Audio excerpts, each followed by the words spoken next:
ठीक है, चलो तो देखो क्रिस्टलीय ठोस, अब हम ये बात थोड़ा फिर से रिवाइज करवा रहा हूँ, सुनो ध्यान से सुनना। क्रिस्टलीय ठोस वो ठोस होते हैं जिनमें क्या होता है, चीजें एकदम दानेदार होती हैं, ठीक है। उनकी जो ठोस पे जब हाथ लगाओगे तो तुम्हें लगेगा कि हाँ ये दानेदार चीज है, कुछ तो ये जो ठोस होते हैं दानेदार होते हैं। डेफिनेशन देखोगे तो वे ठोस जिनकी अणु और परमाणु में निश्चित ज्यामिति, ठीक, ऐसे स्कूल में अपनी लाइन लगी रहती है निश्चित, वो क्या है क्रिस्टलीय ठोस के। ऐसे क्रिस्टलीय ठोस में भी ऐसा ही अरेंजमेंट होता है। अक्रिस्टलीय ठोस में क्या होता है, अक्रिस्टलीय ठोस में कोई रेगुलर अरेंजमेंट नहीं होता, कि जैसे लंच में बच्चे घूमते रहते हैं वो अक्रिस्टलीय, और जो लाइन लगी रहती है पीरियड में वो क्रिस्टलीय, ठीक है। ऐसा एग्जांपल है। आकार, अब देखो इनके अंतर देखते हैं, ठीक है, ये गुण भी कह सकते हो और इनके अंतर भी हो गए यहीं पर। आकार कैसा रहेगा, इनका आकार पूरी तरीके से निश्चित रहेगा, और इनके जो अणु है उनकी निश्चित ज्यामिति रहेगी, लाइन से जमे रहेंगे, यही निश्चित ज्यामिति है। इसकी निश्चित ज्यामिति नहीं है, ठीक है, तो इनका आकार भी निश्चित नहीं होता। हाँ, मतलब ठोस होते हुए भी इनका आकार निश्चित नहीं, ठीक। इनको तुम अगर आटा है, जैसे मान लो आटे को अगर तुम बर्तन में भर दोगे तो इसमें उसी शेप को हो जाएगा, है ना। तो ये अक्रिस्टलीय ठोस हो गए, इनके आकार के आधार पर अंतर। दूसरा अंतर क्या है, इनका गलनांक और क्वथनांक हमेशा कैसा रहेगा, हाई रहेगा।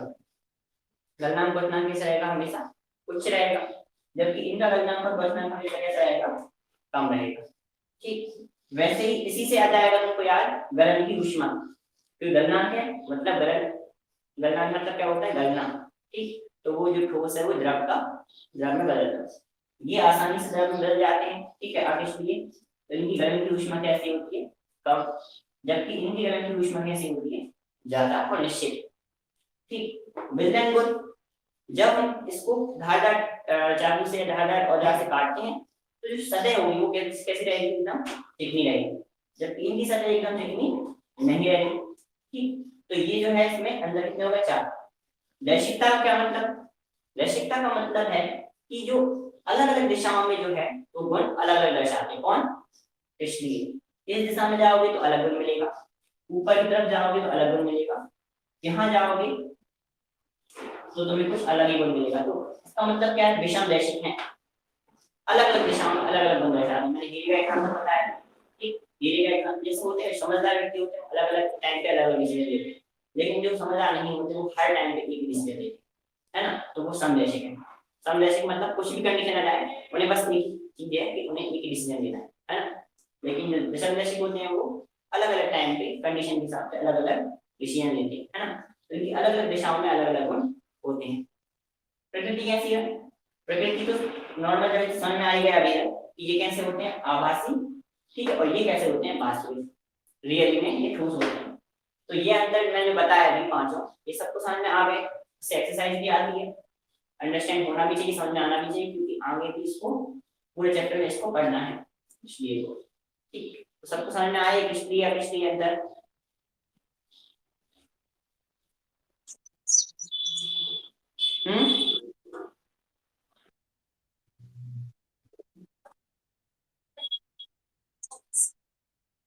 नहीं, देखो हम बता रहे हैं क्या है, गलनांक और क्वथनांक ये अलग इसलिए अलग है। देखो गलनांक और क्वथनांक का मतलब क्या, ऐसे मान लो मैंने बोल दिया कोई चीज 50 डिग्री सेल्सियस पे, ठीक है, पिघलेगी, और यहाँ पे बोल दिया कि इनका गलनांक निश्चित नहीं है, तो ये 20 से लेके 25 तक कहीं पिघल जाए।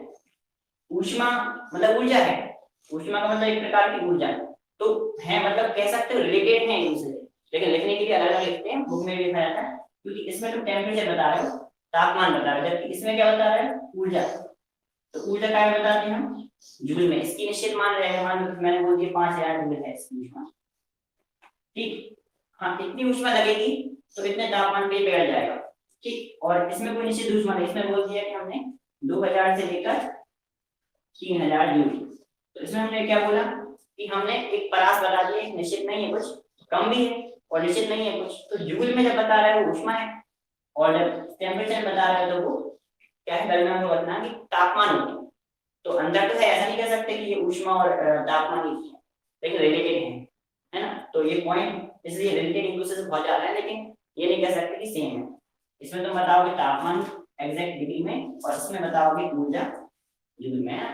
तो ये अंतर है, ठीक, दोनों में, ठीक। ऐसे ऐसे तो फिर ये भी समान है, क्योंकि ये गलनांक उच्च होता है ठोस का, तो प्रकृति कैसी होगी, वास्तविक, तो सब आपस में क्या होता है, जुड़ा रहता है ना। एक पॉइंट से तुम सारे पॉइंट बना सकते हो, ठीक, लाइन से। तो किस किस को समझ में नहीं आया है, कोई है समझ में नहीं आया, 8 हो गए आज तो, ठीक है, निकिता, शुभम, प्रियांशी, विशाल, पता नहीं कब आया था, ठीक है, तुम टाइम लाया करें, ठीक, जितने भी हो, अभी 6:30 बजे हैं, तो 6 बजे आया करें बिल्कुल एग्जैक्ट टाइम पर, है ना। हम तो भले थोड़े आदमी लेट हो जाते हैं, ठीक, लेकिन तुम एकदम एग्जैक्ट टाइम पे आए। तो देखो ये सामने आए हैं सबको क्या, ठीक, इसमें कोई डाउट है क्या, डाउट हो तो पूछो अभी।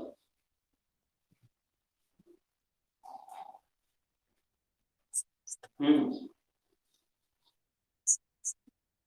हम्म ठीक है, देखो बस हम जैसे कि देख ले रहे हैं ना, ये मुझे समझ में आ गया कि ये डाउट रहता है, तो बस हम जैसे देखो अच्छे से इसको डायग्राम बड़ा कर देते हैं, इसको मिटा देते हैं, हमें ना कॉपी में लिखा है तुम्हारे सबके पास।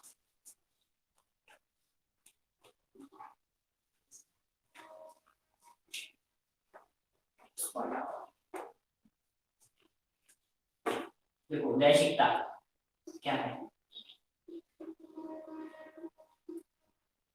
दैशिकता का मतलब है, ठीक, अब नहीं है क्या, सपना क्या बोल रही है, क्या नहीं है,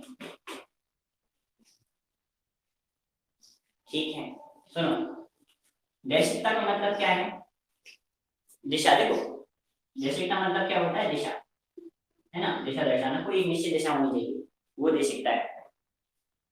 हाँ डाउट नहीं है, ठीक, तो तुम्हें क्यों नहीं है, डाउट होना चाहिए, डाउट, है ना, डाउट होगी जल्दी समझ में आएगा अच्छे से।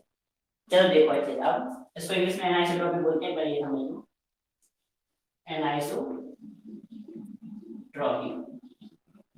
ठीक, दैशिकता को।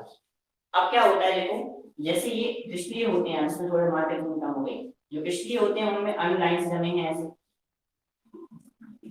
ठीक, तो क्या होता है जब उसको गर्म करेंगे, गर्म करने में भी ऐसा ही होता है, गणना करना में भी, जब इसको तुम गर्म करोगे तो एक पॉइंट पर क्या होगा, एक कहीं कहीं ऐसा होता है किसी किसी पॉइंट पर ये बहुत जल्दी पिघल जाता है, मतलब भले ही किसी ठोस का तापमान कितना हो, 5 मान लो, लोहे आयरन का कितना है, 5000 डिग्री सेल्सियस मान लिया मैंने, ठीक है, उस पर पिघलना चाहिए इसको, लेकिन अगर तुम उसका शेप थोड़ा चेंज करके पिघलाओ उसे, तो वो देर में पिघलेगा, ठीक, और ज्यादा ऊष्मा लगेगा, जैसे ये सरिया है लोहे का, मान लो इस ऐसा करके इसको गर्म करें, तो 5000 डिग्री सेल्सियस का तापमान है गर्म होने का, फिर भी ये क्या होगा, थोड़ा सा जल्दी हो सकता है, जल्दी हो जाए, जब ऐसा करके गर्म करोगे यहाँ, तो हो सकता है ये बहुत ही देर में गर्म हो, क्योंकि अनुलाइन से बहुत सारे हैं, ठीक, ऊष्मा लगातार ऊपर जाती रहेगी और धीरे धीरे पिघलने में देर लगती रहेगी, तो ये अंतर है।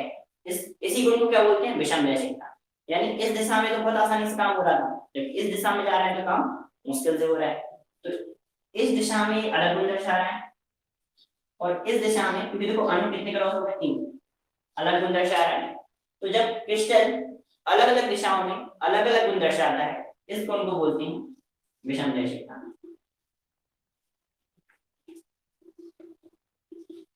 ठीक, ये आसानी से दिखता नहीं है वैसे नॉर्मली, लेकिन जो हीरा है उसमें बहुत आसानी से दिख जाता है, हीरा है, ठीक है, ऐसा, ठीक, मान लीजिए ऐसा है, ठीक, अब ये हीरा है, हाँ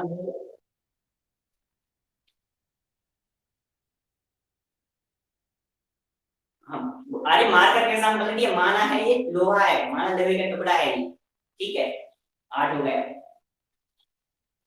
हाँ ये माना कि ये लोहे का टुकड़ा है, वो माना कि ये मार्कर इसी से कर दिया अपने काम, अगर ये लोहे का टुकड़ा होता है ऐसा, तो इसमें यहाँ से गर्म कर दे, तो वो थोड़ी देर तक, थोड़ा हो सकता है जल्दी हो जाता, जबकि लोहे का टुकड़ा ही है, ऐसा नहीं मारता, तो यहाँ से गर्म करते तो वो बहुत थोड़ा सा देर लगती है, क्योंकि वो कंडक्टर है, ऊष्मा को ऊपर भेजता जाता है ना, तो ये चीज है ना।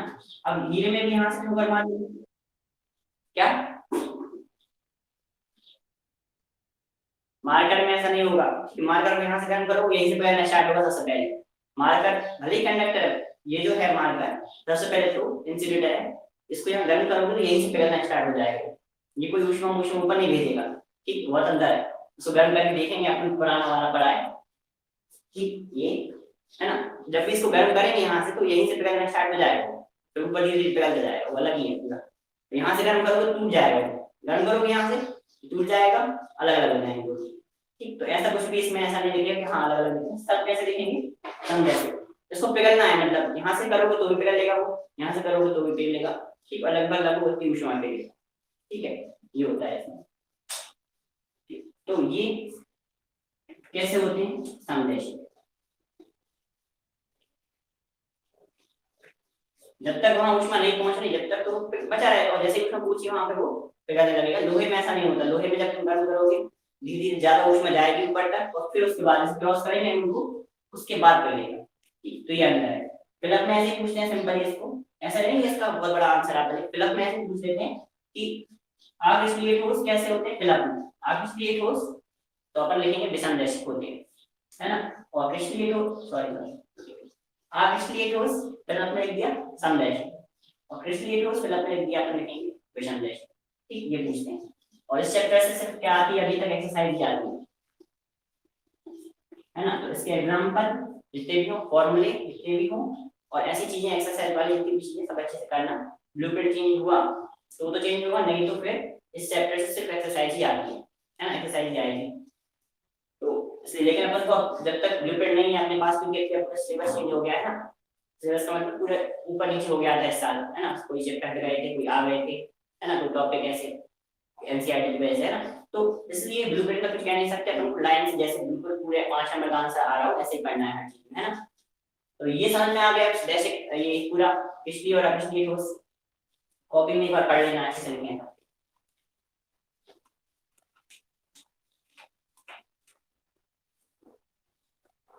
ठीक है। अब बचा क्या, हाँ अब देखो एक क्वेश्चन मैं लिखा था नोट में लगा के, हाँ ठीक, अब पढ़ते रहना जैसे समझ में आया, मैंने बताया था पहले दिन, ठीक, तुम इतने सारे नहीं थे और अभी भी 7-8 हो रहे हो, है ना।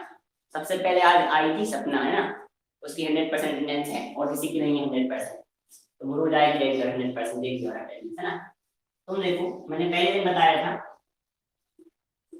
कुछ थे तुमने कुछ नहीं थे, रिकॉल करने के बारे में तुमने जितनी चीजें मैंने बताई अभी अभी आज उन सबको रिकॉल करोगे तुम दिमाग में, और कैसे डायग्राम बनाना, ये डायग्राम बना के अकेले ही तुम समझ में आ जाए, पॉइंट्स पॉइंट्स की याद है उसी समझ में आ जाए। तो जो अभी मैंने लिखा और मिटा दिया, पर मैंने क्या लिखा था, पहला पॉइंट आकार, दूसरा पॉइंट अभी याद आ रहा है लेकिन थोड़ी देर बाद हो सकता है भूल जाए, पहला पॉइंट लिखा था आकार लिखा था, ठीक, उसके जस्ट नीचे क्या लिखा था, उसके नीचे लिखा था गलनांक और पठनांक, ठीक, तो उसके बारे में बात करना। तो गलनांक पठनांक के नीचे क्या लिखा था, गलनांक पठनांक के नीचे कुछ लिखा था, उसके नीचे क्या लिखा था गलनांक ऊष्मा। अब गलनांक पठनांक के नीचे क्या लिखा था वो हम, ठीक है, भूल गए, विदलन गुण लिखा था, विदलन, हाँ ठीक है, उसके नीचे लिखा था गलन की ऊष्मा, फिर दैशिकता, है ना, फिर दैशिकता के बाद प्रकृति। तो ऐसे जो पॉइंट हैं वो दिमाग में याद आ गए अभी, ऐसे अगर 10 मिनट बाद याद करेंगे थोड़ा काम याद आएगा, और अगर तुम 2 दिन बाद देखोगे उसे कब भूल जाओगे पूरा, तो इसलिए क्या करना है अपन को, रिकॉल करना है ताकि दिमाग को बना रहे रिवीजन, है ना।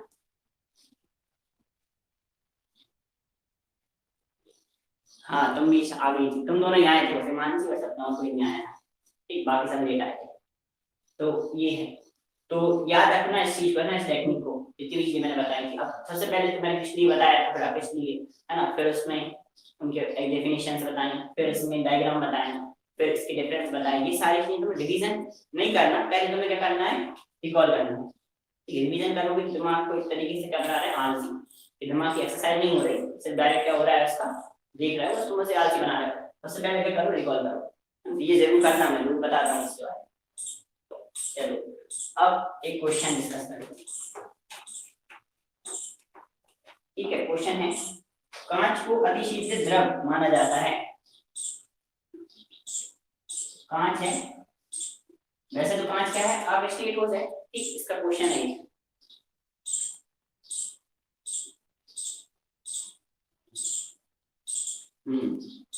ठीक है, तो क्या हो गया, बोल दिया तो सपना ही आती है रेगुलर, तो सो तो नहीं गई, तो पता पड़ा कर सो गई तो,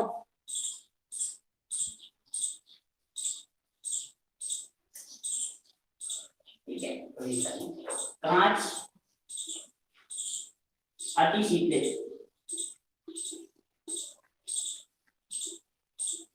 द्रव, ठीक है, अतिशीतल द्रव। अब देखो कांच इतना ज्यादा गुण इसके किसलिए जैसे आगे के जैसे होते हैं कि इसको अतिशीतल द्रव बोलते हैं। अतिशीतल द्रव का मतलब जैसे मान लो कोई लिक्विड हो, कैसा हो, लिक्विड हो, और उसको बर्फ बनाकर एकदम बहुत ही कम टेम्परेचर पे जमा दिया हो और फिर उसको रखा, ठीक ऐसा बिहेवियर करता है। तो मतलब क्या है, कहीं ना कहीं गुण जैसे रहते हैं, द्रव जैसे ही रहते हैं, वो बह जाता है ना। तो मैंने बताया था क्रिटी के जो कांच होते हैं वो नीचे से मोटे और ऊपर से पतले। जैसे पुरानी कार है अपने पास कोई, हमारे पास पूरी गई पुरानी कार है, उसमें कोई कांच लगे हैं, बहुत पुरानी, बहुत सालों से पड़ी है, हमारे मोहल्ले में बहुत सारी ऐसी, तो उसके जो कांच देखेंगे वो भी नीचे से मोटे हो जाएंगे और ऊपर से पतले रह जाएंगे। यही कारण है इसका, इसको क्या बोलते हैं, अतिशीतल द्रव। ठीक, अतिशीतल द्रव। तो इसमें लिखा है कांच अविष्कृत ठोस है जो गर्म किए जाने पर बहने की प्रवृत्ति रखता है। गर्म करेंगे तो भी ये बहेगा, है ना, अतः इसे अतिशीतल द्रव कहते हैं। इतना ही लिखना था। ये गर्म करने पर क्या होता है, बहने लगता है, इसलिए इसको क्या बोलेंगे, अतिशीतल द्रव। ठीक है, ये हो गए अपने ठोस। कुछ पूछ लेते हैं हमसे, है ना।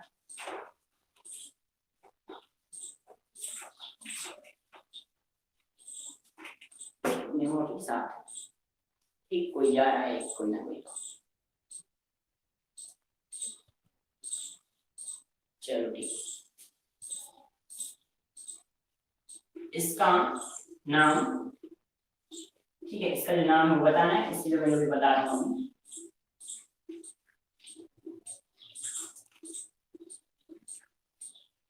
ये ठीक, कौन बताएगा, मैं बता रहा हूँ कौन बताएगा। ठीक, शुभम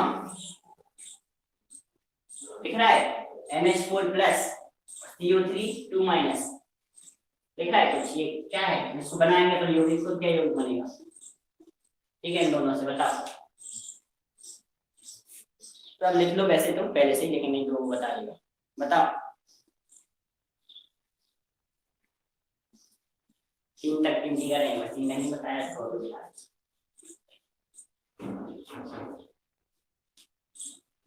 नहीं पता, बताओ, कोई भी बता दो, इसका योग क्या बनेगा, NH4 प्लस,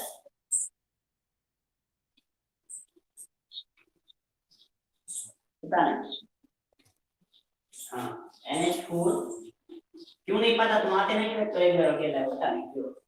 अब देखो ध्यान से, जो NH4 के ऊपर क्या लिखा है, प्लस, यानी कि बन एक ही है, यहाँ पर लिखा है, यहाँ पर कितने लिखे हैं, 2, ये जो 2 है वो कहाँ आ जाएगा, यहाँ, ये हो जाएगा 2, ऐसे ब्रैकेट लगा के दो, ऐसा नहीं कि यहाँ पर जो इसको नहीं आया उसको भी सीख लो, ऐसा नहीं कर सकते। ठीक है, मैथ लगा दो मैथ वाले और इसको कर दो, ऐसा भी नहीं कर सकते। करना क्या है हमेशा, NH4 2 और CO3 के नीचे तो क्या लगेगा पर, तो CO3 ऐसा कैसा, ठीक, ये बनेगा, इसका नाम क्या होगा इसका, बताओ कोई नाम।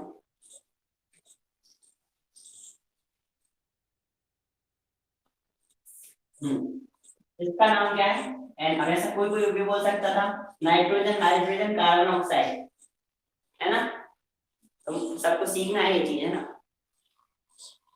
कौन है, जय कुमार बार बार जाता है, ठीक है, सुनो, ऐसे नहीं बोलना है इसको, नाइट्रोजन, हाइड्रोजन, कार्बन ऑक्साइड, या फिर कोई भी पूछ ले तुमसे ये क्या है, तो केमिस्ट्री पढ़ रहा है अपन दो साल पता ही नहीं, ठीक, ये क्या है, अमोनियम, और ये क्या है, कार्बोनेट, ठीक, कार्बोनेट का फॉर्मूला CO3 और अमोनियम का फॉर्मूला NH4, जैसे याद रखना, अमोनियम कार्बोनेट, सो हम समझ में आ गई थी, ठीक है, सो मुझे बताना है, तो जिसको नहीं आया सबको बताना है इसमें, ठीक। तो ये हो गया अमोनियम कार्बोनेट, ऐसे ही तो कुछ से बना सकते हो, ठीक, ये कार्बोनेट मैंने बताया अभी एग्जांपल, ठीक, यहाँ पे कार्बोनेट की जगह हम क्या ले लेते, फॉस्फेट भी ले सकते हैं, PO4, इसकी वैलेंसी होती है 3, है ना, फॉस्फेट आयन 3, तो यहाँ पे लिखा है -3, यहाँ पे क्या लग जाता है 3, बस 3 लग जाता है, ऐसे ही तो यहाँ पे हो जाता है NH4 होल साइड CO4, ये बनता है अमोनियम फॉस्फेट, क्या बन जाएगा, अमोनियम फॉस्फेट। जैसे क्लास बी की पहले वाली उससे ले लेना, ये सब लिखे हुए है ना, और रेगुलर आना बिल्कुल लॉस हो जाएगा नहीं तो बिल्कुल, है ना, इसको हटाओ। अब कल अपन देखेंगे, कल देखेंगे कल क्या देखेंगे अपन, क्रिस्टलीय ठोस के, जो मैंने पढ़ा है अभी क्रिस्टलीय ठोस, उसके 4 प्रकार होते हैं, है ना। उन 4 प्रकारों को देखेंगे, क्या है लिखे हैं, कॉपी में पढ़ लिया करें। देखो क्लास लेने से पहले एक बार 5 मिनट पुराना जो मैं बताने वाला हूँ कल वो पढ़ लिया करें, और जब मैंने पढ़ा दिया उसे रिकॉल करके एक बार उसे पढ़ लो बस। तुम्हारे कितने चाहिए मुझे, 20-25 मिनट चाहिए बस, है ना। पूरे दिन में, पूरे 24 घंटों में सिर्फ इस क्लास के बाद कितने चाहिए, 20-25 मिनट चाहिए कभी भी, है ना। इससे मेरा काम हो जाएगा। क्या होगा, जो पुराने में मैं पढ़ाने वाला हूँ अभी, है ना, इसलिए उसके 4 प्रकार पढ़ाने वाला हूँ, वो पढ़ लिया करें, पहले ही थोड़ा बहुत समझ में आएगा।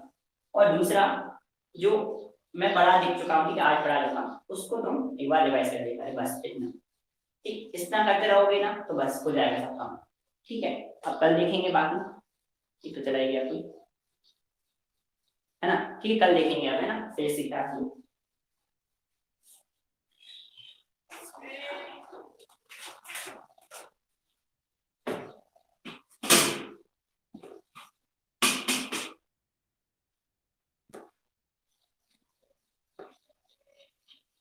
ठीक है।